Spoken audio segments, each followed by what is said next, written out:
Hi peeps! Okay, so it is very warm outside, so I thought it was another good day for a straight talk video of just me to you talking about what's what. Um, so I'm just gonna dive right into it. These are just things that I have learned in my travels along the way in my journey so far. They're kind of interesting, and I hope that maybe you'll find them interesting too, and I hope that anybody who's watching who might be going through the same thing can get something out of it. So the first thing I'm going to talk about is the port. I have a port in my chest. I'm going to try and show you what it looks like, kind of. Just right there. I'm going to move this. Oh, I turned it off again. Yeah, right there. You can just kind of see like a little line and like sort of like a little bump. That is sort of an internal IV. And it is used for the doctors to give me all my medicines and chemos and stuff, so they don't have to keep putting an IV in my arm. And it's a lot more functional than having a picked line that you can't get wet. You have to keep it wrapped. This is all internal, and it's much easier. But one thing, actually I've learned 3 things about it. Number 1 is I was told it is actually considered a traumatic incident or traumatic whatever to have one put in, because it is a surgical procedure. It is a thing about this big that they have to cut a hole, make a pocket. They have to jam a tube that goes up through your chest tissue on top of your chest plate. Another piece goes in here. They screw it together and it goes around your collarbone and down into your artery above your heart. You are conscious for the entire procedure. And yes, it is very traumatic.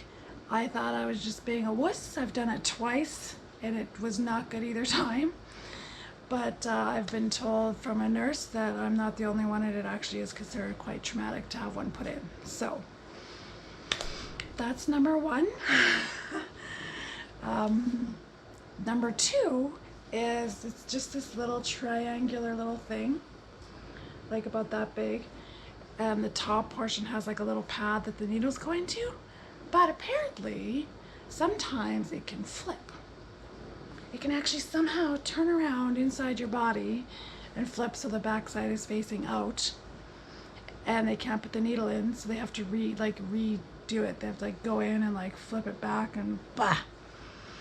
So I was like, I didn't know that was a thing. I was like, that can't be a thing. Apparently it is.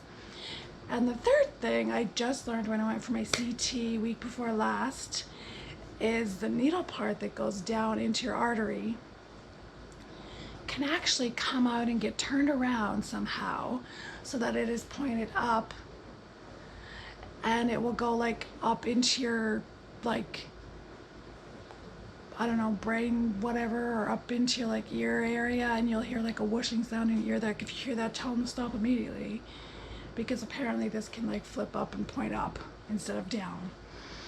And again, they have to like redo it and pull. I'm like, oh, one more thing to worry about. Bah! Who knew? It's crazy.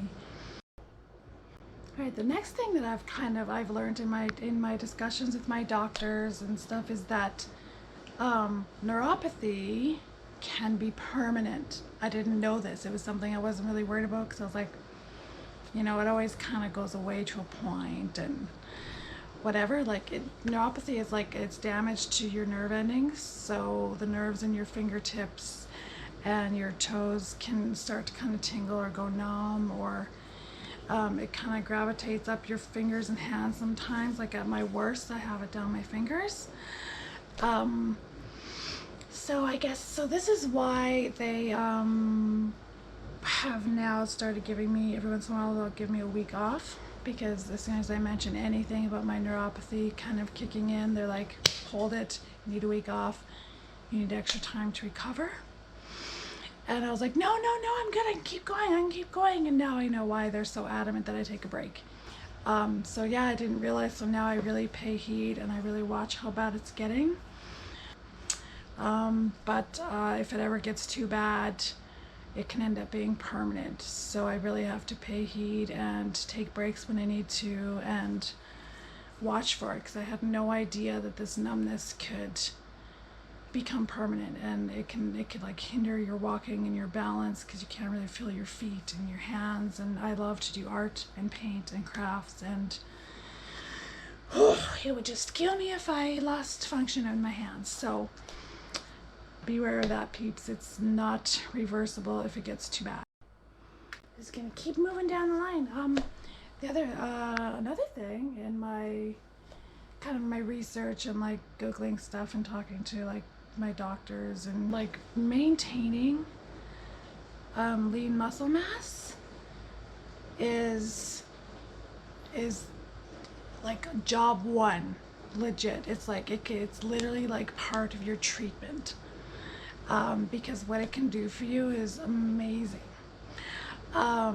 People who maintain, it does like 3 different things. So people who maintain lean muscle mass, I have muscle mass, I wouldn't consider it lean, I'm working on the lean part. But people who maintain lean muscle mass, it actually helps your body lower the toxicity of chemotherapy. Like toxicity induced side effects from chemotherapy will actually be less. I'm going to find the article and read what it said, how it's chemotherapy related toxicity. There's fewer toxicities and better outcomes from chemotherapy if you maintain lean muscle mass. It also helps, lean muscle mass will also help your body break down and use the chemotherapy more efficiently.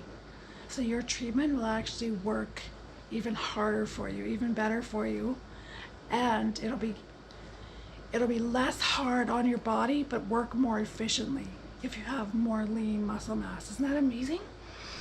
And the third thing is it actually ups your survival rate, because if you maintain like lean muscle mass, it can actually sort of change your surface areas of your tumors, and it helps the chemo like break it down and like get in there even better. Like I'm gonna do like a whole video on it down the road. Like I'm gonna do like a whole video after I do a little more research, and maybe like talk to some of my doctors about what workouts better and that kind of stuff. And I'll do a whole video and I'll dive more deep, like I'll dive deeper into the article and do more on it. But those are the 3 major things. So it's literally okay, just moving right along. So the next thing I've kind of picked up on and like learned just even from my doctors and my radiologists and stuff is you can be on chemotherapy for life. If you can manage your side effects and like they don't get too terrible, you can literally be on it forever, for life. I didn't know this. I thought that for sure, I thought eventually chemo would get you, but just in recent years, science has come up with so many different things, and they've just come up with chemos that are like the Cadillacs of chemos. Just the nausea is so much better than it has been. The side effects can be managed like so much easier than they could in years gone by, and if you can keep your side effects in check, you could literally be on chemo for life and just go about your life. And it's amazing that they can actually do that now, because they couldn't in years gone by. So it's just a little interesting tidbit that I didn't realize. You could just stay on one for as long as it's working, which potentially could be forever. So it's kind of cool.